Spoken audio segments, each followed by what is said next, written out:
ఎందుకు సంతకం పెట్టుడు అయితే ఇంకేం లేదు ఇక నాతోని దండం పెడతాడు నీ కాళ్ళు మొక్కుతాడు కనవాడకి ఇక మా అయ్యకి మ్యాటర్ తెలిసింది అనుకో 4-5 ఆతలు వేకి 3 దూలానికి కుదిరేస్తాడు. అయినా నువ్వు లేచిపోతున్నావు అని మాకు ముందే ఎందుకు చెప్పలేదు? చెప్తే నూనె ప్యాకెట్ రేటు తెలుసా, బియ్యం రేటు తెలుసా, కూరగాయల రేట్లు తెలుసా, మసాలా రేట్లు తెలుసా అని పెక్కలు తెంగుతారు. అందుకే మీకు చెప్పలే.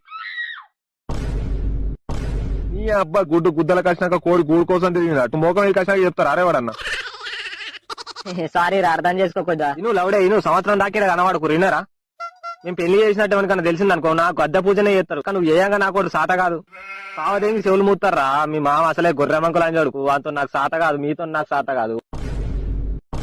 ఎవరికి తెలియనియే కానీ ఊర్లో ఎట్లా తెలియాలి మరి? 4-5 ఫోటోలు పంపాను ఊర్లో కోని కన్నా. ఇది మనిషి వటకాయ మీద ఇంటి కదా నాకు అర్థం కాదు. ఫోటో చూస్తే తెలియదా అందరికి? పిల్లని వాళ్ళ ఇంటికి పంపు అంటారు 2-3 ఫోటోలు. అమ్మతో నేను స్టేటస్ పెట్టినా కదా ఏం కదా?